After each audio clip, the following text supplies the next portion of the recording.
Monsieur Rechem, qui va parler des militaires nord-africains durant la Deuxième Guerre mondiale.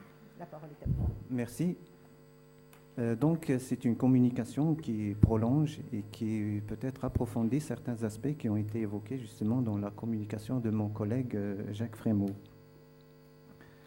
Avant de parler donc des militaires nord-africains pendant la Deuxième Guerre mondiale, avant d'aborder cette participation des contingents originaires des colonies à la Deuxième Guerre mondiale, il est important de rappeler l'origine et le contexte dans lequel ont été créés les corps originaires des colonies, que sont tirailleurs, spahis, goumiers, chasseurs d'Afrique et autres légions étrangères. Donc, ce fut donc à l'occasion de la conquête de l'Algérie en 1830 que les Français mirent sur pied un recrutement de mercenaires autochtones par voie d'engagement. Les recrues étaient versés à un corps appelé Zouave, en kabyle Igawawen ou en arabe Zouawa, au fait du nom des tribus berbères qui peuplent le versant nord du Durdura. Les régiments de Zouave furent rapidement européanisés pour créer les régiments de tirailleurs et de spahis par l'ordonnance royale du 7 décembre 1841, où étaient admis à s'engager les indigènes. Le général Faidherbe s'en inspira d'ailleurs en 1857 pour former les premiers bataillons de tirailleurs sénégalais. L'expansion coloniale de la France, notamment par le protectorat sur la Tunisie en 1881 et sur le Maroc en 1912, et la conscription des Algériens la même année, permit d'élever sensiblement le nombre de soldats musulmans dans l'armée d'Afrique. Le recrutement donc mixte européen-indigène demeure l'une des principales caractéristiques des troupes recrutées dans l'empire colonial français. Souvent utilisées contre d'autres populations musulmanes, notamment lors de la conquête de l'Algérie elle-même, puis celle du Maroc, du Levant, les troupes nord-africaines, composantes importantes de l'armée d'Afrique, intervinrent également lors de la guerre de Crimée de 1854 à 1856. Ils intervinrent également en Italie en 1859, en Chine en 1860 et lors de la guerre contre le Mexique de 1861 à 1867.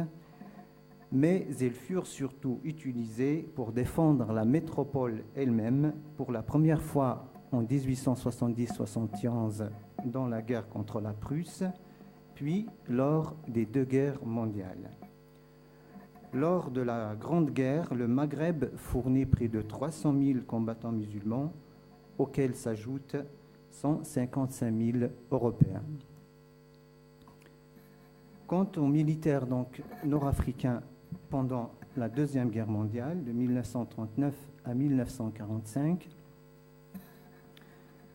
la guerre fut présentée à la population de l'Empire comme le combat de la justice contre la barbarie. Et donc, dès l'annonce de la mobilisation le 1er septembre 1939, des appels à l'engagement pour la durée de la guerre furent lancés par voie d'affiches ou de messages radiodiffusés. Des mesures de soutien aux familles démobilisées et des rappelés furent prises. Mais l'administration coloniale n'était pas sans inquiétude quant au déroulement de la mobilisation. Car en effet, les partis politiques, les partis nationalistes maghrébins, notamment le Parti du peuple algérien, le PPA de Messalil Hadj, avaient recommandé l'insoumission. Le gouvernement allemand également avait fait un gros effort de propagande au milieu musulman. Pourtant, le loyalisme des fidèles indigènes, entre guillemets, fut, comme en 1914, le thème principal des autorités françaises et des porte-paroles de la population musulmane. Les notables musulmans et les confréries religieuses furent de nouveau mis à contribution. Nombreuses furent les allocutions des officiels français aux musulmans radiodiffusés, remerciant leurs compatriotes de répondre avec cette ferveur et avec cette gravité à la voix de la patrie.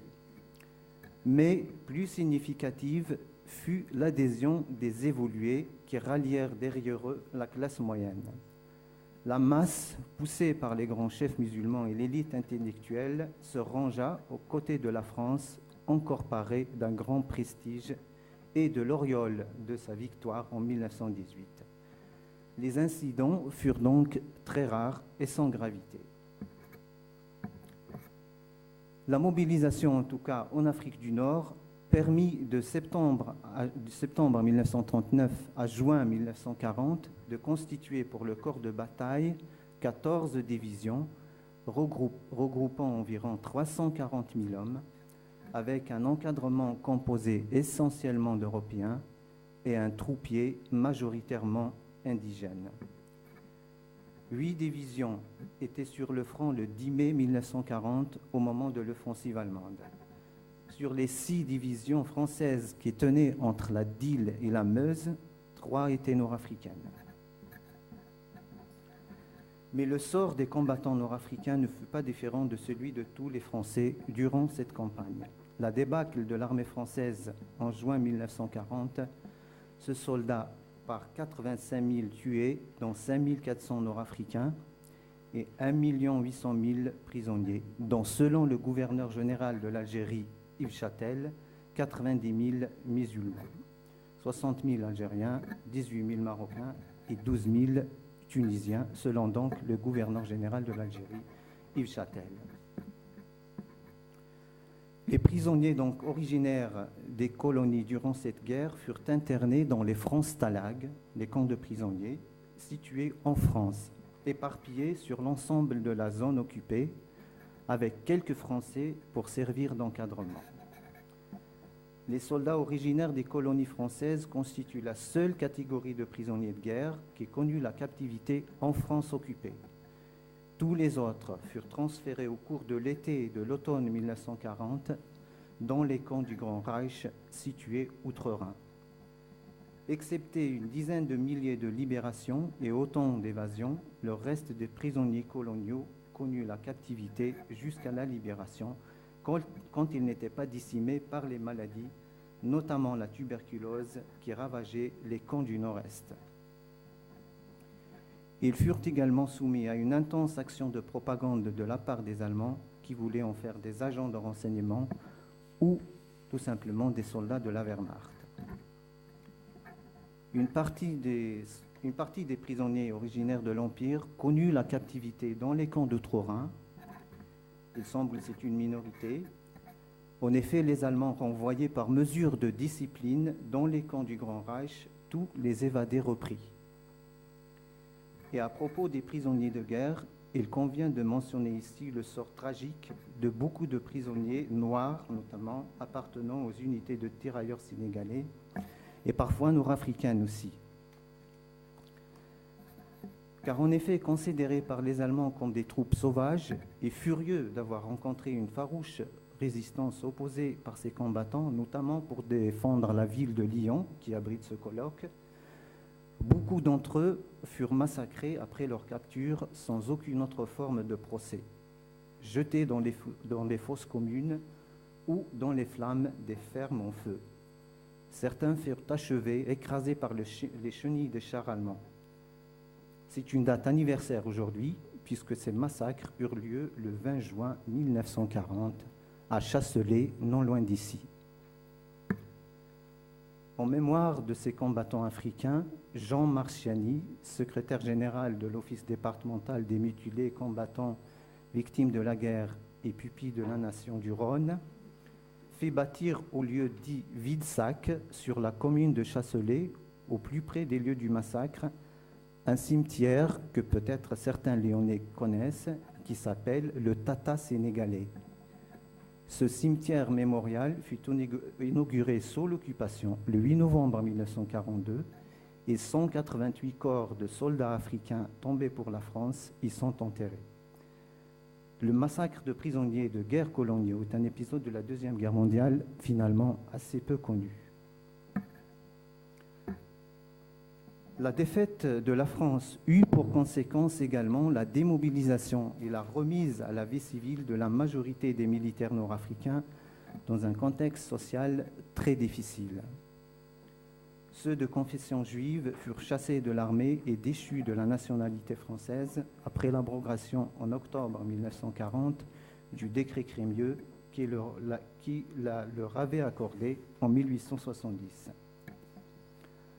Après le débarquement allié en Afrique du Nord en novembre 1942, les 3 colonies du Maghreb furent de nouveau mises fortement à contribution pour reconstituer l'armée française et participer au combat pour la libération de la métropole. Pour la France libre, il était important que l'armée française participe au combat aux côtés des Alliés pour lui redonner le prestige dont il jouissait aux yeux de la population maghrébine avant la défaite de 1940. Mais là aussi, le commandement redoutait une situation difficile, tant la propagande allemande avait redoublé d'efforts vis-à-vis du Maghreb musulman, notamment par voie radiophonique.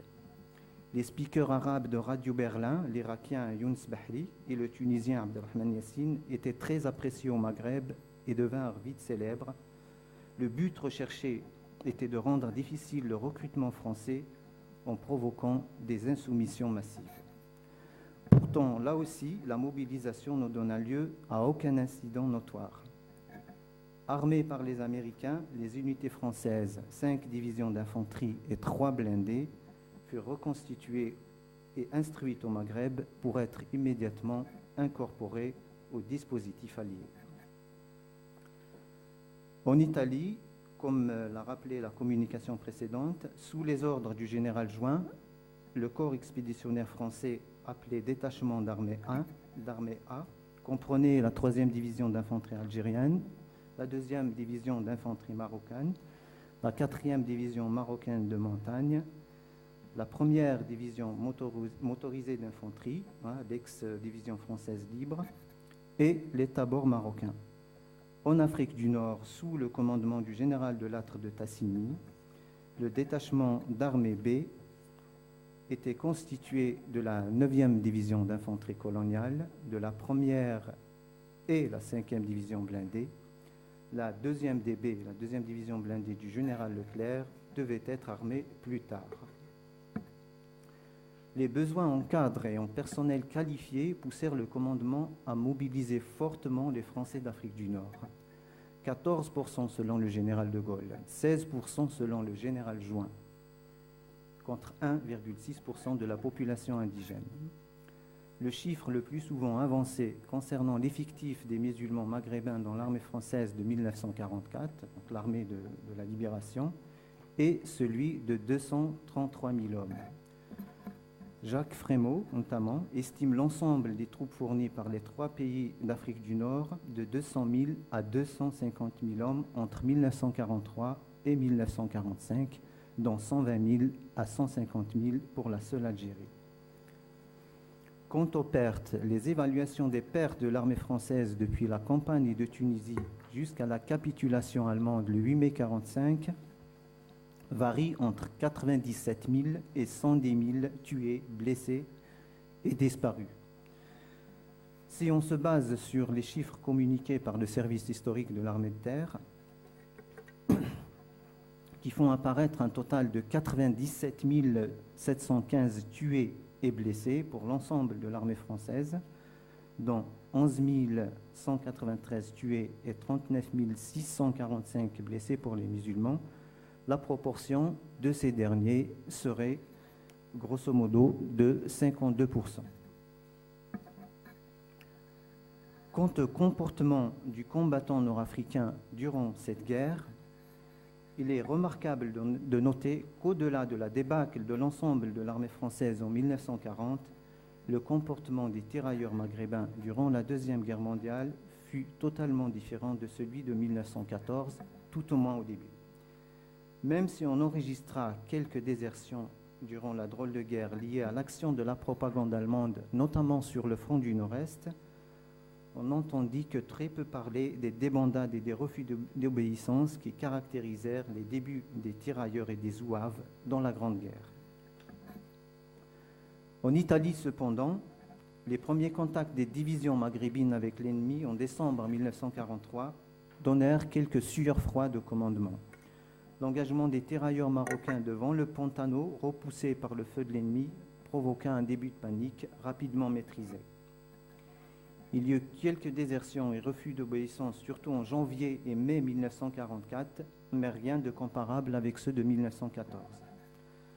Pourtant, le commandement ne ménagea pas ses troupes. Il s'agissait de laver la honte de 1940, entre guillemets. Et partout où les Alliés rencontraient des difficultés de progression sur un terrain solidement défendu et très accidenté, on faisait appel aux formations maghrébines plus expérimentées dans les combats en montagne. Nous étions, pour ainsi dire, précisait le sergent Ben Bella, futur président de l'Algérie indépendante, nous étions, pour ainsi dire, l'élément permanent du front et, je ne crains pas de le dire, l'élément le plus mordant et le plus expérimenté. Notre utilité étant ainsi démontrée avec éclat sur les terrains, les Alliés voulurent bien nous admettre à nous faire tuer en plus grand nombre à leur côté. Fin de citation. Les rapports émanant des divisions nord-africaines engagées en Italie soulignaient le bon moral des cadres et de la troupe. Le contrôle de la correspondance ne décela aucun indice défavorable, soulignait le deuxième bureau.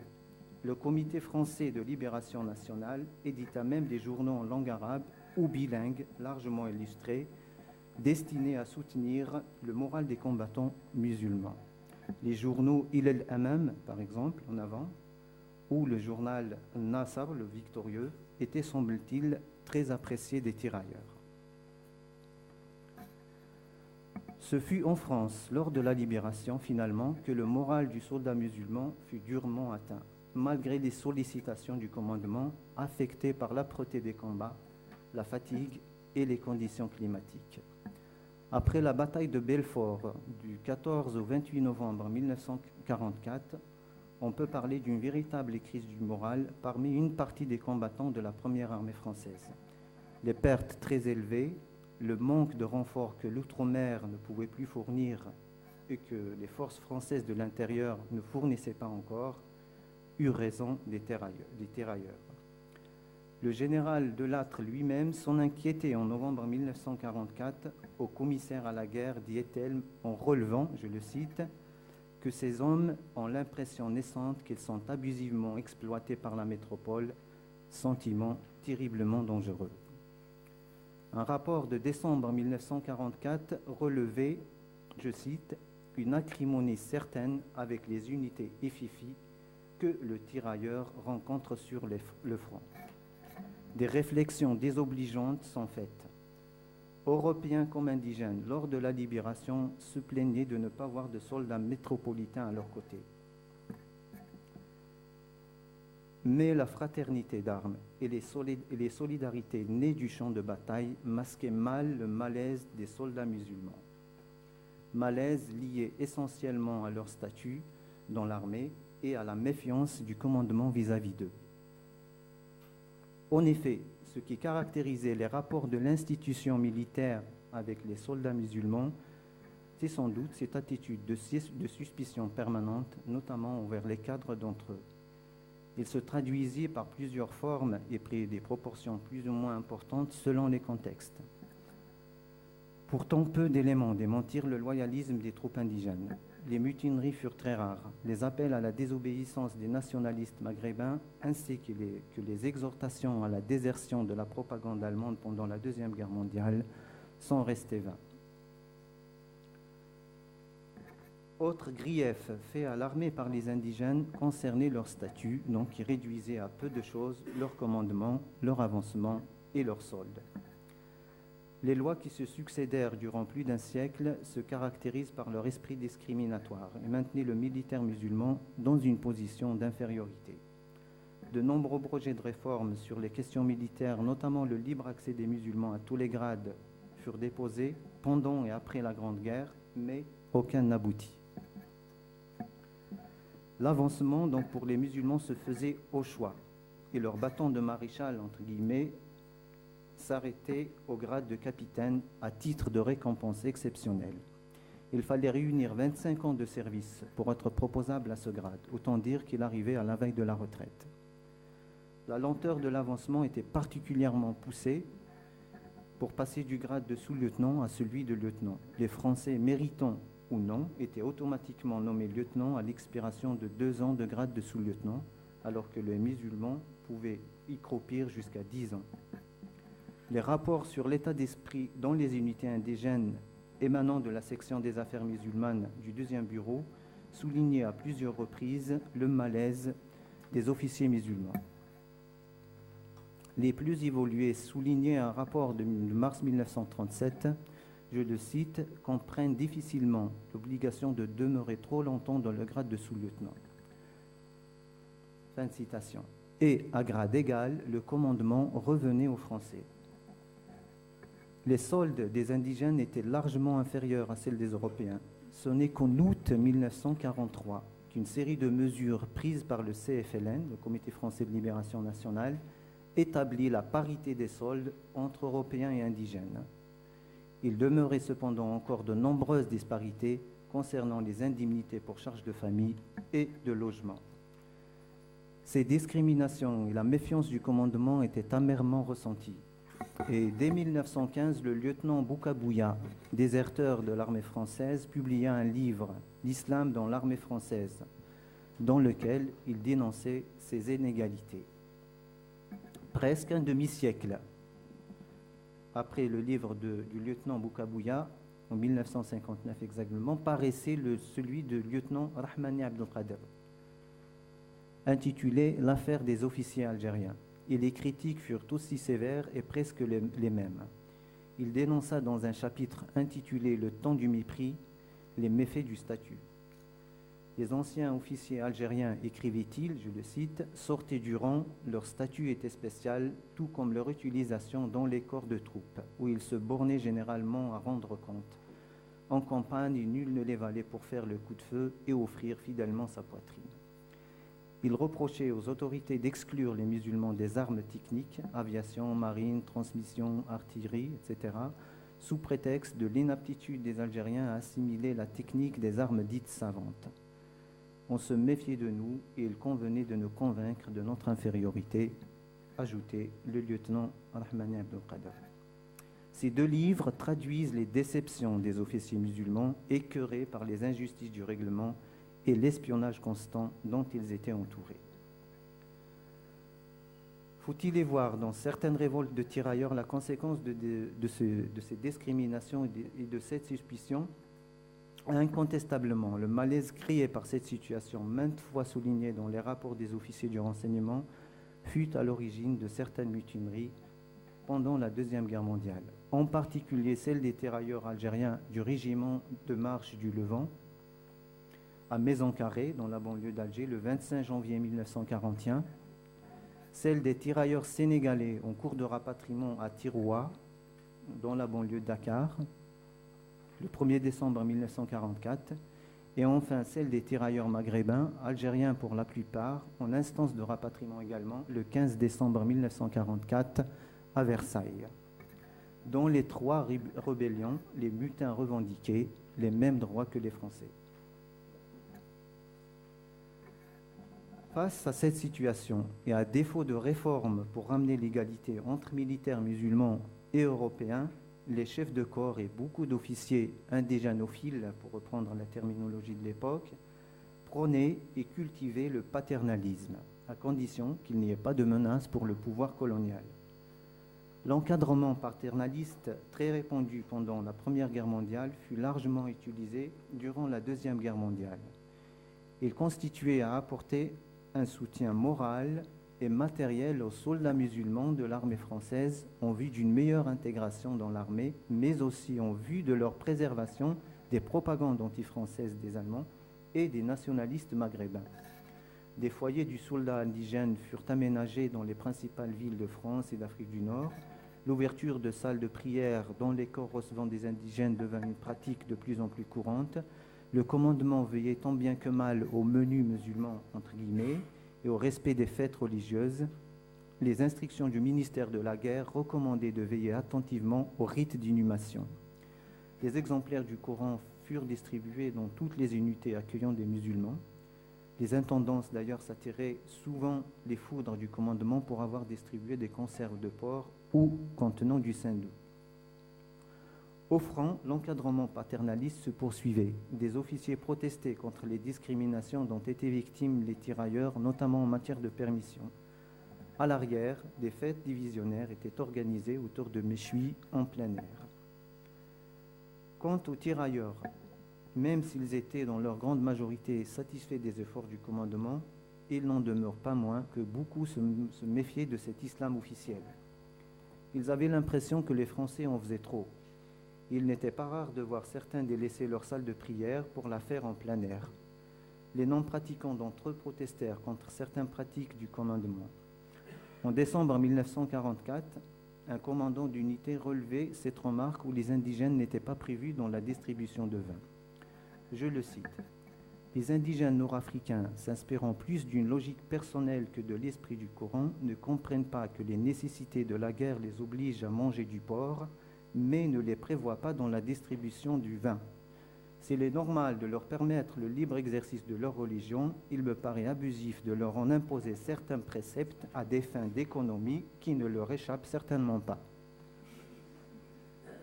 Mais incontestablement, l'affection dont les musulmans étaient entourés, suscitée par le paternalisme des chefs de corps, créa un élan de solidarité entre eux et les Français.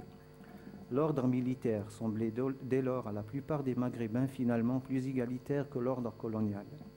Il s'agissait pour beaucoup de chefs de corps de montrer à l'indigène la vraie France, entre guillemets, libératrice et juste.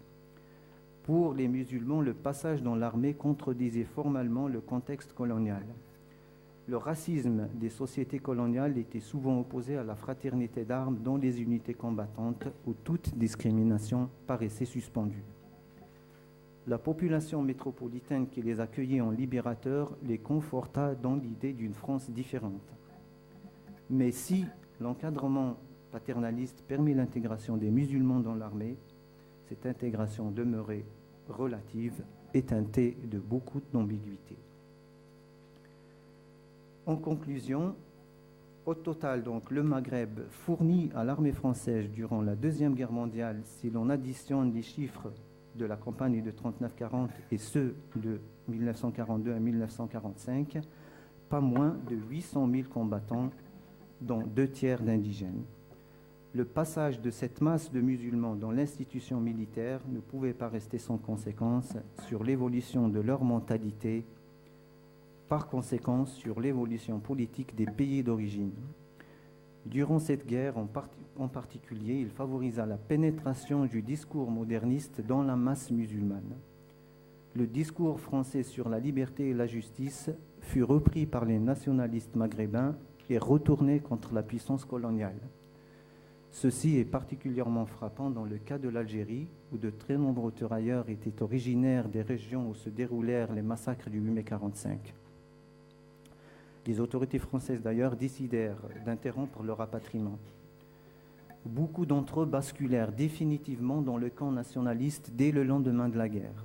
La fracture qui s'opéra après donc les massacres du 8 mai 1945 au niveau de la société civile entre Européens et musulmans eut lieu également dans l'armée française entre Européens et musulmans. Durant la guerre d'Algérie, la plupart des cadres de l'armée de libération nationale algérienne avaient fait un passage dans l'armée française, soit en tant qu'appelés du contingent, soit en tant qu'engagés volontaires. Je vous remercie.